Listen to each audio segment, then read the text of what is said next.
ready to host this as a country and as a team? When people say we are ready, sometimes I try to contextualize that language, but of course we are ready.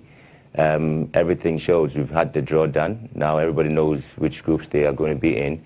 We know where Group A is going to be. We know where Group B is going to be. So what is left is for the media team.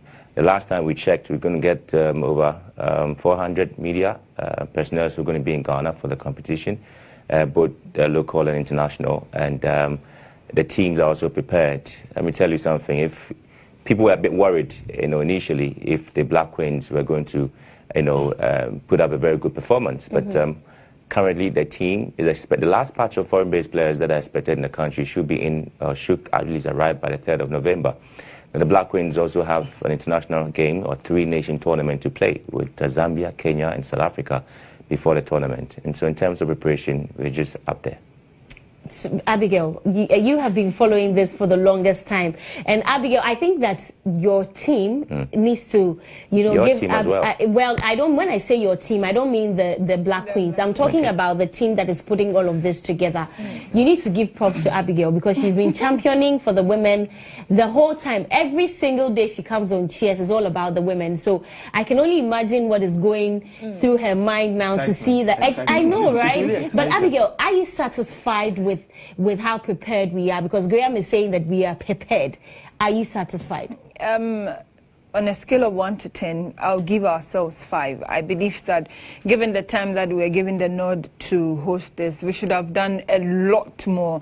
But we had that wake-up call when we were hearing rumors that CAF wanted to take everything for us. That was when I felt like we were trying to prepare for the tournament and all. But all said and done, it's been a good journey trying to put everything together, and I'm glad that we've come this far.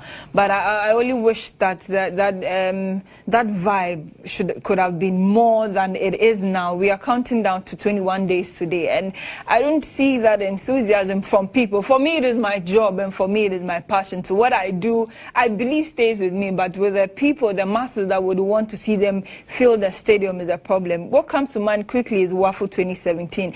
Cape Coast was blazing. Cape Coast was a place to be because I think that the organizers thought that that was the first time they were taking up something, and so the investment was much. They made sure everything was in place. I'm just waiting for our friendly matches, maybe the one with South Africa, whether Accra or Cape Coast. That is when maybe I will see people coming in with that excitement that I also have, and then I can tell myself that, okay, from November 17th, these are the kind of people, these are the number of people that I would see at the various stadia. For me, that is my only problem, that we would be able to do more than Cameroon did, at least, if not equal what they did. Try and then do something better with the patronage and all that. That is what my only problem is. I'll come to you shortly, AC3. But let me come back to you. Do you think that there's been enough publicity? Because Abigail raises the concern, and that's what I have been thinking about as well. Compared to the other tournaments that we have hosted in this country, are people excited about it? Do people even know there's something like that happening? When I hear my colleagues talk about these things, I sometimes want to refer them to the damage we did to ourselves when the Anas expose came. Majority of us forgot about the tournament and forgot even the fact that we even had the Black Maidens going to play a World Cup this come next month, because all of us were talking about FIFA ban. CAF can ban us, FIFA can suspend us, we don't care. Now, in between that time, or that 3-month period that we were deliberating on our expose, nobody really cared about the fact that the country was hosting the tournament, and for that matter, we should just chill out on those discussions and focus on all those things. Now, it also truncated the entire process of even putting the stadia and all the pitches together, because then all our focus was what is going to be CAF's communication to Ghana. Are we going to get the ban? Are we going to be stopped from hosting a tournament? That also brought in mind our discussions. So at the point, CAF itself was also thinking, okay, it appears that Ghana is having some difficulty, so let us take the tournament. Let's look at countries that can help in the event that a FIFA suspension comes, or in the event that we are not able to even have a deliberation on it. As we speak, the team is supposed to be managed by the FA. We don't even have it. We have a normalization team that's in charge. All bonuses and other things that need to be prepared are supposed to be done by the team. So we didn't also help ourselves in terms of what we were thinking after the announced expose. Just as we thought that Ahmad had a certain interview and had said that, well, they were looking at other options if we are not able to do that. Some of the countries said no. Now, I'm going to say this. The last statement that came from CAF after their Congress, one of the executive committee members made a very emphatic statement and said, Ghana has been through a lot. And for us to take this tournament away from them, that's going to be a big blow to them. So whatever it is, let's support them to host the tournament.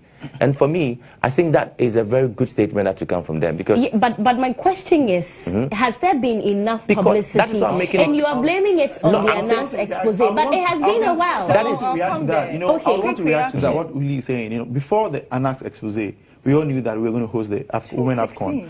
After even after the WAF, after WAF 2017, we knew that the next major competition going to be held in Ghana is the Women's AFCON. What were we doing before that? What were we doing? Was the media doing enough in terms of even putting it in the minds of people out there? Were the media doing enough in terms of being on the toes of the LOC? Or were the media doing enough by getting to know what the LOC are up to in terms of preparation, not even team-wise, but external factors, our pitches, our stadia, even hotel that's going to accommodate, even team buses. What was the media? What were the media doing at that time? We didn't do enough as a media.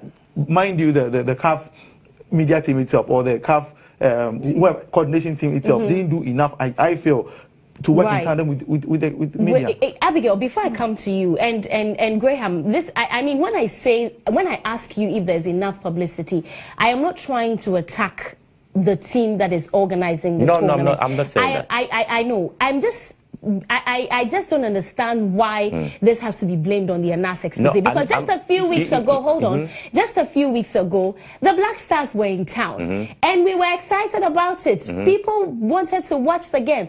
Why isn't that? Why are we not getting that for the Black Queens as well? That is my question. You know, the point is, you talk about. I'm going to give you two scenarios. Do you ever hear about Women's League? If I don't hear about it, it is your duty to make me hear about it, no? You talk about Abigail always giving information, because apart from Abigail, tell me exactly who has been championing the cause of women football in this country. I think it's a collective effort. It is not, just about... That's what I'm saying, that the attention we give to male football is completely different. Can we change the narrative? It's up to you and I, and that's exactly what you're doing today. So if we need to change that mindset, as we speak, yesterday we were in Cape Coast. I got back last night. And I'm saying that at the end of the day, you are there just making sure that people understand what's going to happen. Maybe we are looking at island branding, we haven't done enough in terms of that. Perhaps we haven't really put up so many billboards like we should be doing, flooding the whole of Accra. Then perhaps in terms of radio discussions, we've done that. The Black Queens were all over the country, having their friendly matches and all that. People talked about it, but the hype wasn't as though it was going to be the Black Stars doing it. Can you promise us that next week you bring the Black Queens on this show? I wouldn't have a problem about that. So maybe we should do that so that we can all help champion the cause. But Abigail wants to react to it. Provided they are in town, because they are leaving on Tuesday, I think, for to begin their friendly with Zambia and Kenya. But I'm sorry, but Graham, why do you want to put ANAS in this circle? Exactly. I get so disappointed when we do that, because after ANAS, a lot has happened. Black princesses have gone out of this country. Black Stars have played qualifiers. It is just our mentality, our posture when it comes to women's football that has brought us this far. I've always said that we have not tuned our mind to the fact that it is a part of what grows this country. We all see that they are women, and so at the end of the day, they'll marry and they'll stop, don't follow the game. That is our mentality, and so we don't want to give it that attention. And we have said that if that is what we do, then we should tell the whole world is for recreation. At the end of the day, we don't want to get anything from it. Because they are still chasing monies from 2015, All-African games that they went and won gold. But we won't do that to Black Stars. Look at where they live. We won't dare even let the Black Stars go there for a talk to go and see their facility. We won't even do that. But we keep them there, and then we leave them to their fate until we have this draw. Now we know we are going on this training tour to play some international matches. The Black Maidens are also there. They are going for a World Cup tournament. And so what are we doing to women's football? It's just that. But let me ask you, Abigail, they are at Pram, right? They are at Pram. Why? Let me ask you, are the media coordinator. Why are they keeping them at Pram? Why are they not keeping? Because the Black Stars come in, they are camped at Anissa Hotel, going to live by Pram. But there's also your female senior national team. I want us to once again talk about something here. Why are we keeping the Black Stars? The Black Queens. And majority of the players, the core of the players, are based here. The foreign-based players are going to come. So in the event that they come, they are going to be together. If you talk about the Black Stars players, some of them arrive and they move straight to, what's the name, Golden Tulip. They play their game and they are all gone. They play and they are gone. So it's for that period.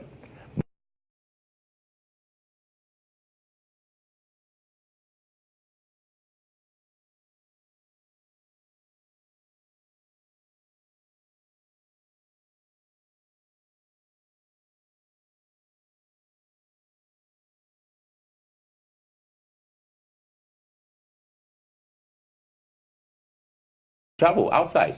But you're in Ghana. Wait, let me clarify a point here. When the draw is done, obviously the team, as soon as they come back, they're not going to be in Pram Pram again. They are not going to be in Pram Pram as soon as they're back. Done. Yes, I'm saying that when they are back from their training, they are not going to be in Pram Pram.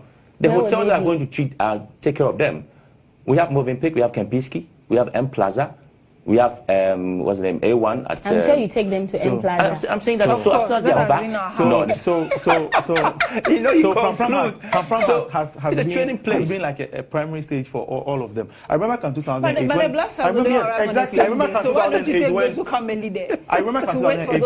when we were supposed to host the African Cup of Nations. Where the Black Stars come? They were all lodged in Fiesta Royale at Joulu, where the players were training in Accra Stadium, and even on the Achimota School Park. But they were residents in Fiesta Royale. They were given that treatment as the male national team. Why can't our women be given such thing? Why should they be moved away, far away at all the way to Pram Pram? Some of them have families in Accra here. Mind you, some are even outside Accra, but camping them in Pram Pram all the time there, and where they have less attention and less... What was the reason for the Pram Pram establishment? You would have to... You have to tell us. That's what I'm asking. For the national team. So take your Black Stars there. Exactly. Why don't you take the Black Stars there? It's for the national team. The Black Star, let's go there. The Black Satellites go there. Wait, I'm coming. Abigail, you hold on. The junior teams have accepted because they don't have a say. They don't have a say. This is where they are promised. Abigail, hold on. And I'm saying that at the end of the day, they are there. They're training. And you think it's okay. And I'm saying that they're not going to be there when the tournament starts. And that's the point I make here. They're not going to be there again. And I mentioned the hotels that is going to host the teams. So they're not going to be there. The teams, not our Black Queens. But the Black Queens is a part of the teams. You take our Black Queens to M Plaza and take the foreign teams to Kempinski. Did I conclude? We are on this show, right? The tournament will Did I start, conclude right? that they're going to be M Plaza? The tournament will start, right? No, but I never said... When South Africa comes and they say But I never said they're going to be at M Plaza. I never said so. I haven't also said that's what you're going to do. I'm saying that I have a feeling you take them to M Plaza. Oh, you have a feeling. But if you don't... If you don't and you take them... Wait, hold on. If you don't say you take them to Kempinski, good. But if you do take them to M Plaza, hold me responsible for that. Thank you very much. On that note, guys, I mean,